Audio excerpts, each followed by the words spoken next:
Top 10 all time. C'est lundi. Yes, sir. It is Monday. Le meilleur jour de la semaine, bien évidemment. The best day of the week. Yes. Bien sûr, celui-là même. Et le rendez-vous... Qui est revenu cette année, après une pause. Enfin, cette saison, après une pause entre les deux saisons, hein, normal et tout machin. Oui. Voilà. Il y a eu quelques bons lundis quand même, hein, parce qu'il y a eu 30 previews, donc dedans il y a eu quelques lundis. On a été présent un peu. Ce qui est sûr et certain, c'est que le lundi, on est avec vous. C'est le meilleur jour de la semaine, c'est le lundi. Et donc sur cette saison NBA 2021-22, vous avez des top 10 all-time. Comme c'est on a déjà fait, tout à fait, on a déjà fait 2. Vous pouvez aller checker. Oh là là, ça a débattu sur notamment le top 10 des meneurs, updaté. Hein. Apparemment, Westbrook fait partie du top 40, apparemment, peut-être des meneurs. Je ne sais pas. À peine. À peine. Je pense qu'il gratte le top 60. Il gratte la rotation des Lakers. Et on vous remercie pour tous vos commentaires. Vous avez été nombreux et nombreuses à apprécier le thème de la semaine dernière. On était, Alex, sur des soldats de l'ombre. Les soldats de l'ombre. Ceux qui ne voient jamais la lumière et sur lesquels nous avons mis un peu de lumière et parlé de leur performance aussi peu valorisante que cruciale. Exactement. On va dire ça comme ça. Peu médiatisé, mais beaucoup valorisé. C'est magnifique. Vous pouvez checker ce top 10 all time. Le concept, il bouge pas tous les lundis de cette saison. Nous serons avec vous le lundi à midi pour faire un thème différent. Parfois, ça va être un remix. On va prendre un ancien top 10 all time et on va faire une petite update avec nos récentes recherches et les statistiques mises à jour. Et parfois, on fait des nouveaux thèmes. Alex, aujourd'hui, le top 10 des joueurs beaux à voir jouer. Il va y avoir plein de choses à expliquer là-dessus. Ouais, bah là, c'est clair que... Donc là, bien évidemment, hein, c'est un sujet qui est très statistique, qui n'est pas du tout subjectif, qui est complètement dans le factuel. Hein, on est sur le factuel. Voilà. Ça, c'est beau. C'est beau pour la terre entière. Voilà. C'est-à-dire que mon top 10 sera absolument incontestable. Je ne tolérerai aucun débat. J'espère que vous avez bien entendu, d'accord ? Aucun débat. Aucun débat, donc évidemment, vous connaissez la base, on va tout expliquer. Mais avant ça, bien évidemment, on fait les choses dans l'ordre. Cette saison, les Top 10 All Time sont sponsorisés, mon cher Alex, par nos potos de Tarmac. Tarmac, c'est la marque basket de Decathlon. Exactement. Decathlon, marque française quand même, hein, je tiens à le préciser, qui a fait un partenariat avec la NBA. Partenaire officiel. Partenaire officiel de la NBA, c'est-à-dire que... qu'est-ce que je peux donner comme exemple ? Vous pouvez acheter des paires de chaussures de basket à l'effigie des Rockets, par exemple, si vous êtes fan de Jalen Green. Tout à fait. Si vous êtes plus fan de Zach LaVine, vous pouvez acheter à l'effigie des Bulls. Est-ce qu'il y aura un Steph, un KD ou un Jojo dans ce classement ou d'autres garçons de ce genre? Ce qui est sûr, c'est qu'entre des Nets, des Warriors et des Bulls, on pourrait avoir peut-être... Voilà, ouais, Nets, Warriors, Bulls, Bucks... Il y a du short, de la chaussure, il y a du haut, bref, allez-y. On aime bien soutenir les potos, évidemment, les copains de marque française, et on a déjà bossé avec eux, c'est que de la good cam. Soutien mutuel. Soutien mutuel, c'est ça. Et si vous aimez bien les trash talk, vous savez quoi faire. Foncez sur leur shop. On va pouvoir donc expliquer tout en long en large avant de demander ce que les gens mangent. Alex, top 10 des joueurs beaux à voir jouer. Qu'est-ce que ça veut dire? Parce qu'il y en a tout de suite qui vont se dire ok, c'est les joueurs les plus kiffants à voir jouer, les plus kiffants tout court, c'est les joueurs les plus spectaculaires. C'est quoi en fait? Faut qu'on en discute tout de suite. C'est pas la même chose que les joueurs du kiff, que les joueurs kiffants. Tu peux avoir des joueurs ultra kiffants qui donc t'ont fait kiffer, nous ont fait kiffer. Exemple, chez moi, par exemple, qu'est-ce que je vais avoir? Genre moi, Shaquille O'Neal m'a fait grave kiffer. Je l'ai pas dans mon top 10 des joueurs beaux à voir jouer. C'est ça. Il y a des trucs beaux dans le jeu de Shaq, mais ils rentrent pas dans mon top 10. Jason Kidd non plus, tiens, les bims. Ouais, je suis comme ça. Monsieur Gary Payton, emblème du trash talking. Tu l'as pas. Et évidemment, dans les GOAT de Bibi, il n'est pas dans ce classement. Pourtant, Dieu sait s'il y a des choses qui sont belles à regarder avec ces joueurs-là, mais on est vraiment sur un aspect... Alex a trollé tout à l'heure, je préfère rattraper évidemment le truc, c'est 100% subjectif. Bien sûr. C'est la manière dont vous avez vécu le basket et ce que vous avez ressenti. Lorsque vous voyez un joueur sur le terrain, que ce soit dans ses déplacements ou dans son aisance balle en main, il y a quelque chose qui se dégage que vous ne pouvez pas trop expliquer, vous trouvez ça beau. Je pense quand même qu'il y a quelques joueurs sur lesquels on les classera peut-être pas au même endroit, mais on va se retrouver. Peut-être. Bah, tu vois, non, mais je vais pas te dire de nom du coup pour éviter de spoiler. Non. Mais il y a des joueurs qui sont... Après, tu les classes, tu le mets premier ou tu le mets 20e, je sais pas, mais tous les fans de basket seront un peu d'accord pour dire que c'est quand même joli, quoi. C'est ça. Tu vois, je sais pas, moi je le rentre pas, par exemple, dans mon top 10, mais je trouve que c'est un joueur très très beau à voir jouer, c'est CJ McCollum. Par exemple, CJ McCollum est très beau. Handle, Mais gestuelle complètement. de shoot, C'est façon smooth. de se déplacer. Ça glisse. Oui, Complètement. tu vois, par exemple. Tout à fait. On va faire après la liste des mentions honorables. C'est un très très bon exemple parce qu'il y a des garçons comme ça qu'on voit sur le terrain. Et pour vous aider un petit peu à installer le thème, comme je posais la question tout à l'heure à Léonce et à Alex, si vous avez 10 000 balles à dépenser demain pour aller voir un joueur, c'est pas pour sa performance forcément, mais c'est pour la beauté de ce qu'il représente. Vous le voyez, vous vous dites, putain, mais j'ai pas les mots. Et ben ce sont ces joueurs-là dont on va parler, et donc c'est forcément très subjectif. Il y en a qui ont grandi avec le basket des années 2010, et donc forcément il y a un peu plus d'affect avec ce qui s'est passé récemment. Il y en a des années 2000, 90, 80, etc. C'est assez dur. Ce classement risque d'être assez dur pour les joueurs de l'ère avant les années 80, pour lesquels on a non seulement on les a pas vus jouer en direct, mais en plus on n'a pas tant d'images que ça. Et qui dit pas tant d'images que ça dit moins de possibilités d'apprécier la gestuelle en l'air ou au sol, balle en main, en dribble et tout, parce qu'en gros c'est de ça dont on parle. On parle de la gestuelle en l'air, on parle de la mécanique de shoot, L'aisance. on parle de l'aisance balle en main, du handle. C'est le top 10 smooth. Ouais, vraiment. voilà, c'est ça. C'est glisse. ça dont on parle. Après, c'est un truc mélangé. Et après, il y en a des mecs, évidemment, on parle comment dire, de style, le style d'un joueur, quoi. C'est ça. Voilà, Ce dont qu'il on parle. dégage visuellement aussi, c'est qu'on va avoir une dégaine, une coupe, une manière de shooter. Il y a un art et c'est un jeu complet. C'est-à-dire qu'on peut avoir des coups de poignet qui ont été merveilleux. Je vais pas forcément faire de spoiler, mais quand on parle à chaque fois des coups de poignet comme Ray Allen, Carmelo Anthony, d'autres garçons, etc., George Gervin, Larry Bird, etc., on a beaucoup de joueurs qui ont été très très beaux.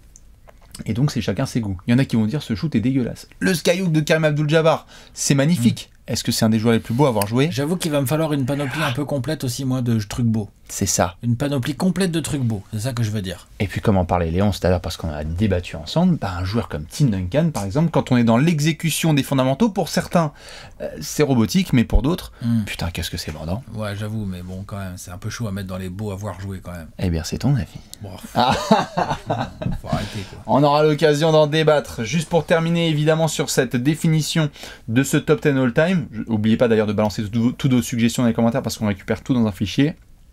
Spectaculaire, beau à avoir joué, pas forcément la même chose. Il y a une part de spectacle dans le beau à avoir joué, Ouais. mais parmi les joueurs les plus spectaculaires, Dominique Wilkins ne va pas faire Les partie qualités athlétiques. Oui, t'as raison, Dominique Wilkins. de rentre mon pas top dans le 10 schéma. all-time, Non, parce que c'est un joueur ultra spectaculaire, mais beau à avoir joué, je suis pas certain. Les qualités athlétiques aident. La vitesse, la détente, la façon d'être équilibré et tout, bien sûr, mais ça fait pas tout. Donc c'est vrai qu'il y a des joueurs très très très spectaculaires, mais qui sont spectaculaires surtout de puissance et de détente, par exemple, C'est ça. et qui vont l'être un peu moins sur d'autres aspects, donc qui vont pas rentrer dans ce top 10 des joueurs beaux à voir jouer. Exactement. La nuance, elle est comme ça. Hein. Elle est toute Vraiment, petite. De toute façon, vous allez voir, il y en a plein qui, la semaine dernière, ont vu Soldat de l'ombre, Dennis Rodman. Et puis Non. après, ça a débattu, Non. évidemment, dans les On l'a commentaires. expliqué, c'était clair. Tout à fait. C'était net, c'était précis. Pour rebondir, un dernier petit morceau sur ta référence à CJ McCollum, Shai Gilgeous-Alexander, Oui, c'est beau à voir. qu'on voit vraiment se Après, faire j'aime une pas sa place. mécanique de shoot. Moi non Mais plus. sinon, c'est beau à voir jouer. Mais sur le terrain, il y a quelque chose, et c'est très subjectif. Il y en a qui ont trouvé Shai Gilgeous Même pas sa très beau. façon de mettre les lay-ups, là, les English sur la planche et tout, c'est beau. chaloupé, il y a une Mais c'est vrai que danse. sa mécanique de shoot, C'est ça. Et Oukazé Jamorant dans tout ça, ça fait partie des garçons qui discuteront. Dans tous les cas, on est bon à peu près sur cette définition. Avant de rentrer dans les mentions honorables, on va peut-être se poser une question internationale. une question internationale. Qu'est-ce qu'on mange ? Qu'est-ce qu'on mange? Alex, ce lundi, qu'est-ce qu'on mange ? C'est une bonne question, ça. Je pense que, ouais, pour ce lundi, on va partir sur un bon petit bœuf bourguignon. Ah, je suis bien content. Voilà. Finalement, faut être patient, Mhm. mais alors c'est pas le truc le plus compliqué de la terre. Hein. Une Non, fois bien que t'as sûr. coupé les carottes, bah t'as tout fait. Carottes, oignons. Ouais, oignons, mais oignons, tu peux même les couper juste en deux et les Tout à mettre fait. comme ça. Bien sûr. Une bonne pièce de bœuf, bien évidemment. Oignon blanc, oignon rouge. Plutôt blanc dans Plutôt le blanc, très bien. Dans le bœuf bourguignon. dans le bœuf bourguignon, plutôt blanc et plutôt genre coupé juste en deux comme ça, quoi, histoire de mettre un peu de goût. Et tu coupes les carottes et voilà, et tu mets ça dans la cocotte et puis t'attends à feu doux, ça. Il y a 2 top 10 all time. Ouais, il y a le temps d'écouter quelques vidéos, ouais, j'avoue. Il y a de J'avoue. quoi se faire plaisir. Ouais. On accompagne ça avec une purée. Ouais, purée ou t'es sur autre chose. Moi, purée ou rien. Moi, je suis purée. Purée ou rien. Ouais, rien. Juste la bœuf viande. carotte. Bah, bœuf carotte. Ah putain, moi je mets ça avec de la purée quand même. Ouais, bourguignon. une purée, c'est cool. Tu me choisis un bourguignon. Tu manges pas de beurre bourguignon, c'est très très bon. C'est vachement bon. La viande cuite à la vapeur avec les petites carottes, là, c'est magnifique. Ça, hein. je suis bien d'accord. Ouais. Mon cher Léonce, qu'est-ce qu'on mange justement aujourd'hui? Tomate mozza. Soupe. Ah, de La soupe. Moulinet Moulinet ou la soupe ou tourangelle. moulinet ou velouté? Ah non, poireaux. Bon, moi je mets des carottes, mais non. Navet, poireaux, poitrine de porc. On est sur un quasi ramen. Ah oui, d'accord, on est dans les... D'accord. Oui, c'est de la soupe. on est quasi au ramen. Ah bah oui. Donc Et pas de nouilles dedans. Ah bah non, et Non. petits pois. Et petit c'est pois. bon. Il y a des croutons là, non, franchement, C'est bon. je te file la recette. Ah, très bien. Eh ben écoute, magnifique. Je décide à partir d'aujourd'hui, évidemment, je sais que Giovanni sera contre cette phrase, mais de lancer officiellement la saison des raclettes. Hein. Pourquoi il Donc, serait contre cette phrase? Parce que Giovanni, la saison des raclettes, elle dure toute l'année. Elle a se démarré lance en pas. août. Elle ne se lance pas, oui, j'avoue. Elle ne se lance pas vu qu'elle est tout le temps ouverte. Oui. Je lance bien évidemment la saison des raclettes. Ça y est, là, on est mi-novembre, Alex, donc on y va. On peut. On y va, donc on y va absolument sans la moindre modération, hein, parce qu'on n'est pas là pour faire de choses. Il faut digérer. Le plus important étant de digérer allongé pendant au moins 2 jours et demi. Voilà, je pense que là, on va être bien en sortie de raclette. On est bon, dites-nous évidemment ce que vous allez manger aujourd'hui, ou ce que vous avez mangé, ou ce que vous voulez partager comme recette. Maintenant qu'on s'est bien régalé, putain, ça m'a donné la dalle cette merde. Toi aussi. Ça m'a donné la dalle là, entre le bœuf bourguignon, la raclette et sa soupe. On va faire être patient, les gars. Ouais, on va attendre un commencer petit maintenant, on va faire 2-3 tournages. Est-ce que tu es prêt, Alex? Ouais. Je vais te donner une tablette, un stylo, et on va parler des mentions honorables. Ouais. Allez, c'est parti. Mention honorable de ton top 10 des joueurs beaux à avoir joué, et bien évidemment, on vous laisse vous aussi nous dire qui vous avez dans vos mentions honorables. Qu'est-ce que je pourrais te balancer? J'ai tellement de noms hein, sur mes feuilles. Ben oui, moi aussi. Fais attention à pas me faire de spoiler. On n'est pas rentré. Mhm. On va sûrement se spoiler, hein, parce que... Vas-y. Steve Nash. Non. Pourtant, c'est... C'est assez Il y a joli pire. à avoir joué. Tout à fait. Je peux t'en balancer un? Vas-y. Quel rêve ça a été pendant quelques années. Joe Johnson, aisance, balle en main, smooth, jeu individuel, distribution. Il y avait un côté très Cadillac sur le parquet de Joe Johnson. La mécanique de tir, tout, le handle, les big guards comme ça. Moi j'étais très fan, donc Joe Johnson, j'étais obligé de le mentionner. Un des joueurs qui a le plus gratté mon top 10 là, mais qui ne va pas rentrer dedans au final, Brandon Roy. Pareil, il est en sortie, B-Roy. Rentre pas. Et pourtant, B-Roy, qu'est-ce qu'il a été beau à beau. avoir joué. Ah ouais, C'était beau. Dribble, shoot, Ouais. qualité de drive. Tu sais qu'il y a un garçon comme ça aussi qui a eu, qui fait partie d'un top 10 où on est là genre, carrière gâchée, blessure, Grant Hill. Quand il est dedans. Grant Hill, non, il est pas dans mon top 10 et je l'ai même pas tellement dans mes mentions, non pas que je le trouvais pas beau, mais pour moi il est plus catégorie spectacle. Ah que ouais. Catégorie beau.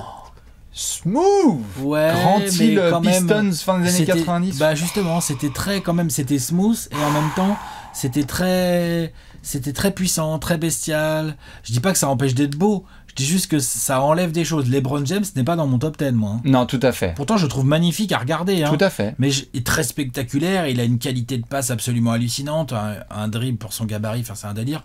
Mais je sais pas, sa mécanique de shoot, là, avec la main un peu derrière la tête, tout ça, ça m'enlève des petits. Grant Hill était dans mes des noms, il petites fait choses partie dans les des beaux à voir jouer. joueurs les plus beaux. Je t'en prie, balance d'autres mentions.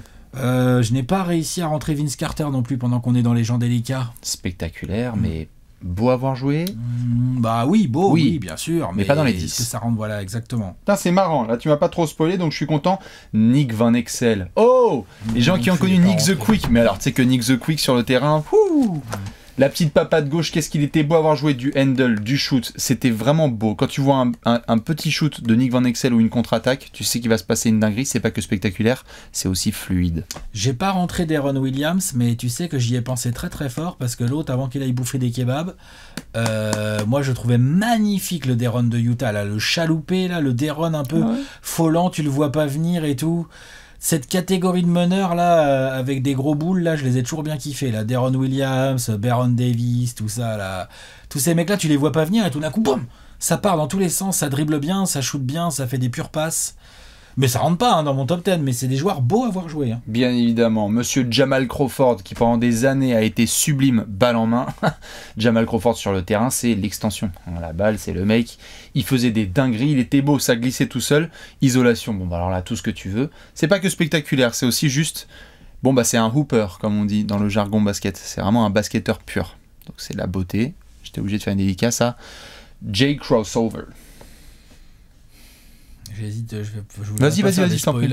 J'ai pas rentré, c'était très beau, hein, j'ai adoré vraiment, mais j'ai pas rentré Chris Webber. Non. Ah, bah c'est beau, hein. C'était beau, Chris Webber. Ouais, mais c'était bestial aussi. Hein. Ouais, ah oui, bien sûr. Puis voilà, puis je l'ai pas. Ah, voilà. Très bien. C'est dur pour les intérieurs, hein, ce genre de classement. C'est ce que j'allais dire. Il y en a peut-être un ou deux qui vont faire leur place, mais. Attention. Oui. Attention. Ah oui, il y en a un ou deux, je te confirme. Il y en a un ou deux. Mais je te confirme. On parlait tout à l'heure, Alex, de ces joueurs dont on n'a pas pu trop voir non plus les matchs parce que manque de contenu, manque de vécu. Moi, j'avoue que peut-être que j'ai spoilé. Je peux pas trop rentrer un garçon comme Julius Erving parce que c'est moi non plus. Beau à voir jouer. Mais est-ce que je peux dire vraiment waouh, c'est trop beau, yes, j'ai regardé des mix de 5 minutes. Il devrait sûrement y être. Ah oui. Il devrait normalement, mais après vu que voilà, que ça on va vraiment être sur quelque chose d'assez personnel et certainement un peu générationnel. Moi non. Julius Erving, voilà. James Worthy, pareil. Hein. Non, James Worthy. James Worthy, pourtant tu sais que quand t'attaques James Worthy, c'est de la poésie. Hein. J'ai pas rentré Clyde Drexler, moi. Non, moi non plus. Pourtant, c'est quand même sympathico. Hein. L'autre, dès qu'il met un pied dans les airs. Tout à fait. Et je parle bien de mettre les pieds dans les airs. Hein. C'est bien de ça dont on parle. Bien sûr. C'était quand même un. Il y a un truc, les finger rolls. Pareil, poésie. Les finger rolls de l'ami Clyde. Ah non, mais ça, c'est une berline. Ouais. C'est une berline sur le terrain, je suis d'accord. Ouais, tout à fait. Si on regarde pareil hein, dans les anciens. Peut-être qu'il y a des anciens qui vont nous regarder, qui vont enlever leur dentier et dire quoi, t'as pas Pete Maravich? Moi je l'ai pas. Bah non, moi je l'ai pas vu. Et pourtant, Pete Maravich, quand tu vois quelques highlights, tu te dis merde, mais on ne peut pas non plus se dire ah ouais, si grave, au-dessus de tous les autres qu'on a regardés. Ça fait quelques mentions. Isaiah Thomas, je l'ai pas rentré non plus. Non. Le vrai, hein, celui des Pistons. Ah ouais, parce que pourtant, l'autre, c'est sympa. L'autre il bosse à la BNP. Genre petit dribbleur, machin et tout. Après là je vais m'arrêter là parce que moi aussi où est-ce qu'on en est. Moi aussi j'ai pas envie de... j'ai hors Europe hors NBA qui n'est pas venu Dejan Bodiroga. Ouais, Bodiroga, ouais, tout à fait. Bodiroga c'était smooth. Il a gratté fort. Après voilà, je vais m'arrêter parce que je sais pas trop comment t'as fait ton truc. Non mais bien sûr. Je voudrais pas. Ah mais moi je comprends. Et puis après de toute façon si on sort de NBA, bon bah là moi je vais carrément dans la rue. Et à ce moment-là je te sors certains mecs comme Ayo de la N1 mixtape, tous ces garçons. Oui. Bon alors là oui bien sûr. Voilà. Mais là on est sur c'est même pas je veux dire la beauté d'un Rafer Alston, un Skip to My Lou qui est balle en main. Il y a quelque chose qui casse. Mais là on est vraiment sur de la performance NBA. Donc. Ouais et puis c'est vrai que c'est des dribbleurs incroyables. Mais c'est beau. Non mais c'est des dribbleurs incroyables. Moi j'ai grandi avec la N1 mixtape. Moi donc c'est pas ce à quoi je suis le plus sensible. Le handle. Ah j'avais dit. J'apprécie hein. Ouais. Mais c'est pas ce à quoi je suis le plus sensible. Dans mes joueurs beaux à voir jouer, j'ai quand même des panoplies un peu plus complètes, peut-être un peu moins street d'ailleurs. Je suis peut-être un peu trop conventionnel comme garçon, on verra. Eh ben on va voir justement, comme tu l'as dit c'est générationnel, t'es un peu street quand même Alex. Mais il y a du générationnel aussi, ça dépend en effet de quelles années tu as connu et comment est-ce que tu as apprécié la NBA, donc forcément. Je crois que dans tes kiffs, c'était Richard Dumas qui était bien placé, qui est très bien placé. Richard Dumas, non c'était dans mes joueurs... C'est pas kiff ou de cœur? Si, des joueurs de cœur. Des joueurs de cœur. C'est encore autre chose le joueur de cœur. Ah non mais d'accord ou pas? Bien sûr. Encore autre chose. Richard Dumas n'est pas dans mes joueurs beaux à voir jouer, même si ces finales de 93 sont absolument magnifiques. Voilà. Vous pouvez retrouver tout ça dans le podcast d'Alex. On va pouvoir enchaîner. Ouais. Attention, c'est l'heure du top 10 des joueurs beaux à avoir joué all time. Dites-nous, vous, qui sont les joueurs qui vous ont fait le plus kiffer. Ah, regardez, on va commencer tout de suite avec le numéro 10. Words can't describe him, man. Rod Strickland. Ouais, t'as mis quoi, toi? D-Rose. Je t'en prie, parle-nous de Monsieur Rod Strickland.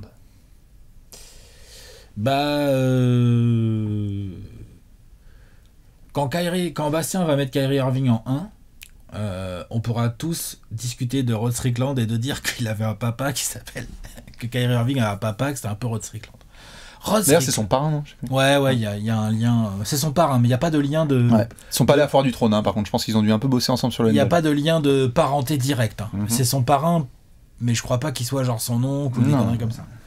Mais putain, Rod Strickland dans les années 90, on avait déjà un peu parlé de lui dans un top 10, je crois que c'était les meilleurs mecs pas All-Star ou un truc comme ça. Genre, parce que Rod Strickland, il y a une année, il est meilleur passeur de la ligue, il est pas All-Star l'autre.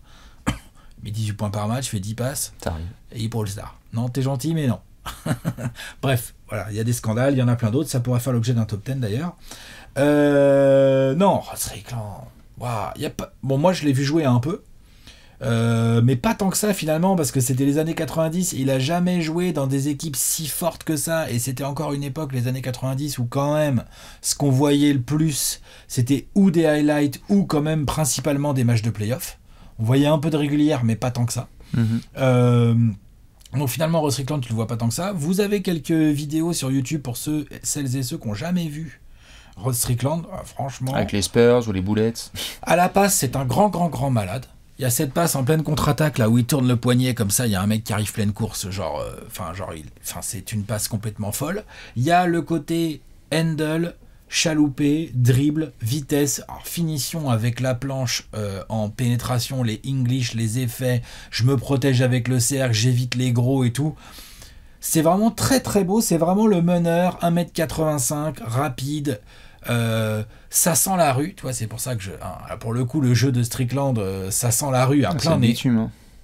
Ça sent le bitume à plein nez et j'ai toujours trouvé ça magnifique. Un des meilleurs, magnifique techniquement. Ouais, je suis d'accord, un des meilleurs finishers sans monter à l'arceau de l'histoire de la NBA. Hyper sous-estimé Rod Strickland et beau. En fait, je crois que c'est un des témoignages qui avait été fait sur parmi les anciens.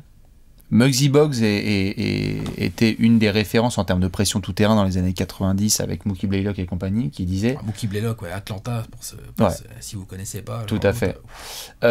Ces garçons-là disaient notamment que Rod Strickland, en fait, il t'imposait ton rythme. Rod Strickland, Rod Strickland, ça roule. Il va jamais être trop rapide ou trop lent. Il a en effet des petits coups de jus, mais sinon, tu vas pas faire grand-chose, et puis... À ma manière, je vais t'enrouler et je vais t'emmener jusqu'à l'arceau et je vais scorer en finesse. Ouais. Et je vais protéger mon ballon et puis je vais marquer juste au poignet. Là, 19 points et 10 passes encore. Ouais, non. Magnifique joueur. J'ai adoré. Jeu rapide, demi-terrain, tout ce que vous voulez.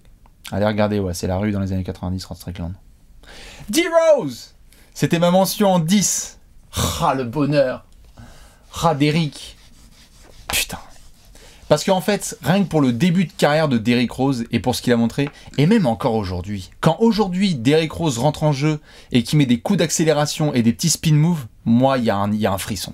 Et c'est peut-être dû à la story, c'est-à-dire qu'on a vu la montée de Derrick au début de sa carrière, Chicago, enfant de Chicago, qui s'élève, qui devient une superstar, qui dit « Pourquoi je ne serais pas MVP ?» qui devient MVP. Sa saison de MVP, c'est de la beauté tous les soirs à Chicago. Et... j'avoue que à ce moment-là, j'ai la vingtaine, et de voir ce gars-là sur le terrain, c'est à la fois un jeu très spectaculaire, évidemment, parce qu'en termes de jeu aérien, on est quand même très sur du... Bien sûr. Mais c'est vrai que c'est beau. Hein. Mais il y a des garçons là qui vont être un peu aériens aussi dans le reste du... Ah mais attends, être aérien... ça peut aider à être ça n'empêche pas d'être beau à voir jouer, c'est exactement. Ça. Et donc Derrick défiait certaines règles des meneurs jusque-là. On est rentré très vite dans un débat où on se disait Derrick Rose, Russell Westbrook, qui est le meneur le plus athlétique et le plus impactant athlétiquement de l'histoire au poste de meneur. Et de voir Derrick Rose à ses débuts sur le terrain, il y avait quelque chose de vraiment captivant et de saisissant. Tu le voyais, que ce soit balle en main dans la création, les coups d'accélération, les finitions à l'arceau, les finitions avec contact. Il y a le sentiment que c'était une espèce de fusée sur le terrain et qui pouvait se faufiler n'importe où, monter tout de suite à 3 mètres de haut. J'ai rarement vu un joueur être aussi captivant. Il y a un côté très Ja Morant, ce qu'on voit de nos jours dans ce côté à casser des règles physiques. Enfin, je veux dire, Derrick Rose, les tout débuts, c'était complètement dingue. Et même après, quand il y a eu sa chute et qu'il est revenu, de l'avoir vu à Minnesota, où il fait son fameux match à 50 points, et ensuite à New York, vous pouvez aller taper Derrick Rose, je crois que c'était sur Mike Conley, le move qu'il met avec les Knicks il y a 2-3 ans, qui est vraiment un dribble simple in and out, mais en fait dans la manière dont il exécute, moi ça a été un de mes dribbles de référence à voir, parce que ils peuvent être 50 à faire le même, la manière dont il le pose tonique, ça se décrit pas en fait. D'accord, ok. Donc Derrick Rose fait partie de mes 10 joueurs les plus beaux que j'ai pu voir jouer sur un parquet. Je m'identifie beaucoup au début de la décennie 2010. Hein, parce que Moi, il rentre pas. Oui, je comprends. Il rentre pas. Mais Ross Strickland ne rentre pas dans mes 10. On fera le top 10 des joueurs spectaculaires. Oui, je peux peut-être. rentrer Derrick Rose plus que dans les beaux à voir jouer, moi, tu vois. Et peut-être que Parce moi... qu'il y a vraiment des trucs où j'ai fait, genre, j'étais devant mon écran, j'ai fait... What? Ouais, bien sûr. C'est genre les alley-oop en contre-attaque. Ah, mais complètement. Ou les drives absolument hallucinants avec des finitions complètement dingues, mais qui sont principalement... Il y a de la technique de ouf, hein, mais c'est principalement des exploits athlétiques, quoi, on va dire. Tout à fait, et peut-être que dans le top 10 des joueurs athlétiques, on le mettra à jour et qu'il y aura du DD. Il est aussi dans ces catégories-là. J'essaie juste, et j'étais content de le mettre là, de rappeler que Derrick, beau, hein. Parfois on dit un peu trop, c'est un athlète incroyable, mais il y a aussi quelque chose de... Dribble, finition au cercle. Après, ce qu'on peut... Moi, tu vois, par exemple, ce qui m'arrête le plus, c'est son shoot, sa mécanique, là, ses step back qui sont pas très beaux et tout. Enfin, c'est pas très fluide, tout ça. Ah, je peux comprendre. Et après, c'est ce qui m'arrête. Tout à fait. Et après, si je fais un classement des mecs qui ont les flotteurs les plus purs que j'ai pu voir, le flotteur de Derrick, c'est vraiment une vraie cloche, quoi. Ah, il est beau, je suis d'accord. Quand il y a eu tout ce débat autour de Chris Paul, Derrick, qui prenait bien la suite de Tony Parker, j'avoue que le flotteur de Derrick, c'était absolument merveilleux. Il est en place numéro 10 chez Bibi. On va placer en place numéro 9, ou est-ce qu'il est mon... Ah, il est là. On passe en place numéro 9 ? Qui tu nous as mis, Alex, dans ton top 10 des joueurs les plus beaux, si tu as toujours ton classement?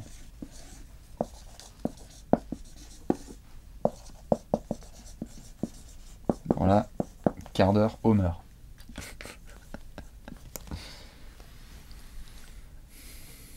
KD? Ouais, pourquoi? Tu l'as pas? Si. Ah. Monsieur Manu Ginobili.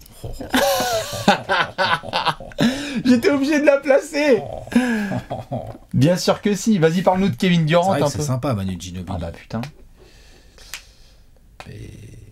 D'accord, dans les plus beaux à avoir joué, t'as mis Manu Ginobili. D'accord. Mais je rappelle, et je sais que de toute façon sur ce top 10, on peut pas dire genre what, comment ça, parce que tu vois, c'est beau pour toi, c'est beau pour moi. Non, moi, mais c'est joli Manu Ginobili. Bien attention, sûr. Hein. Moi, ouais. C'est joli, hein. Oui, j'ai mis Kevin Durant. Moi, bien sûr, je rentre Kevin Durant dans mon top 10. Après, il a beaucoup bougé, là. À un moment, il était sur le podium, et puis il a glissé, petit à petit. Mm-hmm. Mais il est dedans quand même, quoi qu'il arrive. Oui, parce que peut-être il m'a manqué un petit peu de... Comme il est très grand, avec ses très longs bras et tout, c'est très beau. C'est surtout très beau dans la finition, Kevin Durant. C'est incroyable à quelle vitesse il peut assimiler un move et le reproduire mieux que le gars qui l'avait avant, quoi. Tu vois, les Eurostep ou le fadeaway à la Dirk, les flotteurs de Kevin Durant. Mais c'est un délire, hein. Déjà qu'ils partent de plus haut que le cercle. Hein. Voilà. Donc le toucher de Kevin Durant est quelque chose que je trouve absolument magnifique depuis qu'il est arrivé en NBA. Quand il est arrivé là au Sonics, on était là genre, attends, c'est quoi ce délire, quoi. Après, avec l'âge et tout, il nous a montré toute sa panoplie de shooters absolument incroyable. Il a un excellent handle, il a une espèce d'élégance, il est racé, Kevin Durant, quand il a la balle, même quand il dribble, même quand il part en transition et tout, tu vois, genre il y a quelque chose d'assez sympa. Il va me manquer un côté vraiment aérien, même s'il monte, hein, Kevin Durant et tout, mais un côté, voilà, pour le monter plus dans ce classement. Je suis obligé de l'avoir dans ce classement parce que je pense que le fait que ce soit un scoreur inarrêtable, vous savez ce que je pense, hein, de Kevin Durant en termes de classement de scoreur all-time, on va pas remettre le débat. Le fait que ce soit un scoreur absolument inarrêtable, avec un shoot létal, une efficacité qui défie les lois du basket limite, toi, tu vois, c'est juste un délire.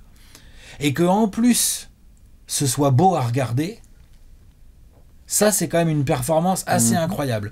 Du coup, il m'attire. Moi, c'est un joueur qui m'attire. Dès qu'il joue, je regarde où il est, je regarde ce qu'il fait, je regarde comment il le fait, et puis après je fais ah putain, il a encore marqué. Voilà, donc je l'ai mis 9ème, il s'est beaucoup baladé, après j'ai que des joueurs beaux à regarder, donc voilà. Ah bah c'est dur d'en mettre 10 de côté, hein. Mais t'inquiète, je reparlerai de KD. Ok, ça marche. Donc toi tu nous as mis Manu Ginobili dans un top 10, quoi, quelle surprise. Mais bien sûr, je suis obligé de faire mon Homer. En même temps ça faisait déjà 2 top 10 de suite où il n'y avait pas Manu Ginobili. Pas Manu. Déjà que dans le top 75, non mais pareil, c'est très subjectif, donc du coup moi j'avoue, en ayant connu la carrière de Manu, oui, de voir Manu Ginobili sur le terrain balle en main, c'est la danse balle en main. Manu Ginobili, avant qu'on me casse les couilles avec les Eurostep de Harden, de KD, etc., le Eurostep le mieux exécuté, c'est celui de Manu, celui qu'il apporte en NBA. Les premiers coups de fouet que justement Bodiroga a notamment démocratisé en Europe, que Manu essaie de ramener en NBA, c'est lui qui est un des premiers représentants, en tout cas un des premiers à démocratiser ça sur le sol américain. Il y a de la folie. Il y a de la folie offensive et défensive. Moi, je prends aussi du plaisir à voir un joueur hustle. Et donc, c'est vrai que il y a parfois dans les joueurs beaux à avoir joué un côté très propre, on fait pas trop de dégâts. Manu, ce que je trouvais beau, c'est que Manu, il me faisait même kiffer sur les passages en force qu'il allait prendre, ou des balles à aller sauver au sol ou dans le public. Et donc j'ai un amour pour ce joueur parce que, évidemment, vous le connaissez tous, hein, je l'ai mis numéro 7 du top 100 all-time. Il y a... Peut-être que j'étais un petit peu trop influencé par le fait que c'était un gaucher, et que pour moi, dans les gauchers, il y en a rarement eu des aussi beaux que Manu balle en main. Il y en a hein, quand même 2-3, mais je dois avouer que dans ses pénétrations, dans sa manière de caser ses fondamentaux, de dépasser ses défenseurs, sans avoir des qualités athlétiques non plus phénoménales, hein, Manu. Il était bon, c'était un bon athlète, mais c'était pas non plus un... C'était pas un uber athlète. Des hang time, des finitions avec la planche, même son shoot, j'aime bien. Je trouve que c'est assez. Ouais, tu vois, moi j'aime bien. Ça me pose problème. Moi j'aime bien. Il y a un côté très appliqué que j'aime bien sur des step back et tout. Ouais, enfin, mais il a le coude quand même. Il a le coude à l'extérieur de la salle. Ouais. Ah bah c'est pas KD comme on dit. Mais bon, non. il sera un peu plus haut. Mais ouais, moi dans les joueurs où je pourrais payer très très cher pour les regarder, pour les re-regarder, parce que j'ai pu voir Manu en direct, il y a un truc tellement beau. Les pénétrations de Manu Ginobili jeune. C'est quelque chose. C'est quelque chose. Finition des deux mains, par-dessus le Shaq, hang time et tout. Enfin, c'est... Manu, j'étais obligé de le faire une dédicace dans le top 10. On va passer en place numéro 8. Et alors là, j'ai un copain pour toi. Moi aussi, j'ai un copain pour toi. Là. Ah ouais, T'as un copain pour moi? Bon, entre guillemets, quoi. Qu'est-ce que tu nous as mis, Alex? Kyrie Irving. Ok. J'aime bien, je crois. T-Mac. Hein, ouais. Monsieur Tracy McGrady. Je l'ai, hein. Tu l'as? Bah, bien sûr. What mais vous êtes des ouf. Yeah. Bah, Tracy McGrady. On s'applaudit. Ah, mais tu connais mon objectivité. Genre, qu'il soit Hall of Famer, first ballot, devant Ben Wallace, c'est n'importe quoi. Par contre, dans les joueurs beaux à voir jouer, McGrady, pardon. Si. Bah, on en reparlera tout à l'heure. Wow. McGrady. Moment quoi. historique, Alex, top 1, T-Mac, pour ceux qui veulent séquencer. Pas s'enflammer non plus, mais McGrady, quoi. Ouais, donc moi là, toi tu mets McGrady en 8, moi je mets Kyrie. Ah, Kyrie quand même. On va en reparler un peu plus tard. Tu vois, je le mets devant KD. Ouais. Je mets Kyrie devant KD en joueur beau à voir jouer. Après, évidemment, sur d'autres paramètres, ça va être plus compliqué pour Kyrie, mais sur ce paramètre-là, tu vois, je rentre pas Isaiah Thomas. Spoiler, ça va peut-être énerver des gens, mais je vais pas le dire maintenant, mais il y a un autre joueur comme ça, petit, très bon dribbleur, qui va pas rentrer dans mon top 10 des joueurs beaux à voir jouer. Avec des tresses. Mais il y aura Kyrie. Ouais, avec des tresses. Ouais. Pareil. Mais il y aura Kyrie. Mhm. Ouais. Facts. Ouais, il y aura Kyrie. Parce qu'il a beau être casse-couille, il a beau être chelou, parfois, il a beau aussi être un leader bizarre, enfin bref, tous les défauts qui ont été mis en avant ces derniers temps. Après, il y a des choses qui ont été plus ou moins montées en épingle, donc même pas m'attarder trop là-dessus. Il y a une chose qui est absolument pour moi factuelle. Après, tu peux le mettre 8e, 5e ou 1er du top 10 des joueurs beaux à voir jouer, mais il est beau à voir jouer. C'est beau. C'est beau, le footwork, c'est beau. Son shoot, il est beau. Non. Son handle, bon bah voilà. Ses finitions tout en haut de la planche avec les effets et tout, c'est un délire. Donc il est très très très très beau à voir jouer. L'ami Kyrie. Donc ouais, 8e. J'aime beaucoup voir jouer Kyrie Irving. On s'énerve beaucoup sur lui. Il a un petit côté clivant, énervant, surtout ces derniers temps et tout. Mais il y a un moment donné où l'autre, il rentre sur le terrain, il prend le ballon, et puis bah, qui peut l'empêcher de scorer en fait en 1 contre 1, Kyrie Irving? Les excellents défenseurs un peu plus grands que lui, ils vont le gêner, tu vois, c'est pas comme KD, il fait pas 2m10, mais c'est chaud. Hein. Et je parlais tout à l'heure de Rod Strickland, je mets Kyrie au-dessus de Rod Strickland. Ouais.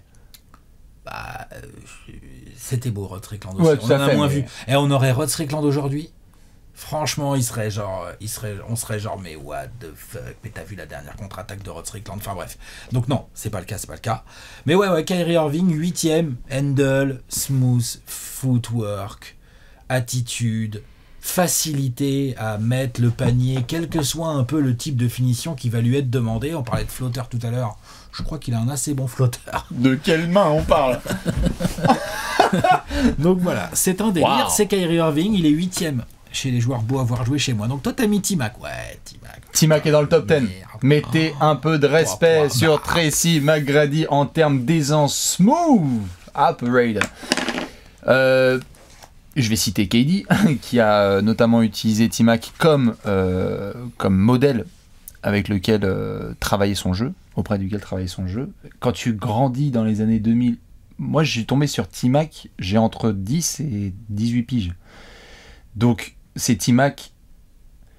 J'ai rarement vu un joueur grand aussi à l'aise balle en main. Kevin Durant. Ouais, Il est un peu moins bon, franchement, hein. LeBron. Ouais. Il est plus gros, LeBron, il est plus musculeux. T-Mac, balle en main, c'était incroyable. Et puis même en l'air. Je vais te laisser en parler en deux. T-Mac, pour moi, c'était les dribbles dans le dos, les premiers dribbles dans le dos que j'ai voulu essayer de taper au playground en transition. Pour moi, c'est T-Mac. C'est vraiment, il arrive, il monte tout doux. C'est vraiment c'est un félin. Il arrive, dribble dans le dos, hésitation, jeu au poste. Il a fait tomber des joueurs. Demandez à Kobe notamment ce que ça donnait évidemment au poste de défendre sur T-Mac. Les passes contre la planche pour aller ensuite dunker. Le shoot m'empêche de le mettre plus haut parce que c'est un shoot très bizarre. Ça a été un shoot très bizarre, raide. Mais je le trouvais assez beau. Moi, c'était très bizarre. J'ai grandi avec le shoot de T-Mac, je me disais c'est trop raide. En fait, je trouvais sa suspension assez folle. Sa suspension est dingue. On est vraiment sur du shoot en suspension. Tout à fait, mais le shoot de T-Mac était un peu trop raide pour moi. Il n'y a pas la beauté d'autres snipers dont on va parler après. Bien sûr. Mais après, à avoir pénétration, ligne de fond, 360, dunk, N1, layup, tout en fait. T-Mac avait le package complet, mais je n'ai pas pu le mettre plus haut. Parce qu'il y a des garçons qui m'ont un peu plus fait kiffer. Mais par contre, le prime de T-Mac, quand il est en confiance, là, Orlando 2003, là, stop. Incroyable. C'était beau. Quand même. T-Mac, tout de même. On n'avait pas grand chose à se foutre sous la dent en plus à cette époque. Et en plus, à cette époque, les 2003-2004, là, c'était les Spurs là, qui dominaient. C'est Duncan contre Kenyon Martin, donc si tu veux, en termes de beau jeu. Et en plus, petit ajout quand même, le maillot d'Orlando. Genre quand T-Mac il faisait des dingueries et qu'il avait le maillot d'Orlando bleu avec l'étoile là. Non. Ça joue aussi esthétiquement. C'est beau.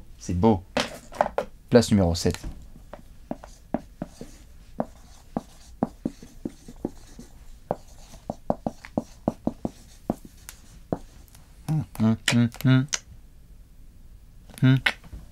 Steph Curry pour moi. Jason Williams. Il n'est pas dedans. Non. White Chocolate. J'ai pas de Jason Williams. J'avoue. Donc du coup, on va avoir quand même forcément des écarts. On va avoir des écarts sur avec qui on a grandi, ce qu'on a fait, etc. J'ai pas de Jason Williams. Je sais pas si t'as Steph Curry, on verra plus tard. Steph Curry. Ouais. Steph Curry, putain de merde. Oh la vache. J'avoue que vu qu'il a pas fini sa carrière, un peu comme Kyrie, genre si on refaisait ce top dans combien de temps ils vont finir leur carrière quand même, Kyrie, il y en a encore, enfin on verra, mais il y en a bien pour aller dans 10 ans, quoi, dans 10 ans, mettons dans 10 ans quand même, je pense qu'ils auront quand même fini, tu vois, plus ou moins. On faisait ce top, peut-être qu'ils peuvent même monter ces deux joueurs, Kyrie et Steph, en fonction de comment ils vont vieillir et comment ça va encore évoluer et tout, parce que je sais pas pour Kyrie, mais Steph Curry, mine de rien, ça fait déjà 10-12 ans qu'on l'a en NBA. Et je sais pas, j'ai l'impression que plus ça va, plus il est beau à voir jouer l'autre.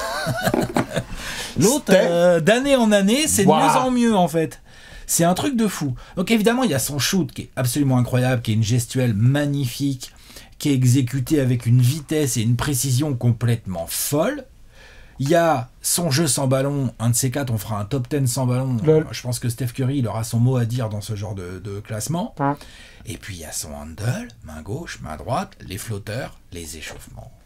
Genre, Steph Curry, pour moi, il a rendu beau plein de choses, en fait, juste par son côté fun, sa facilité technique.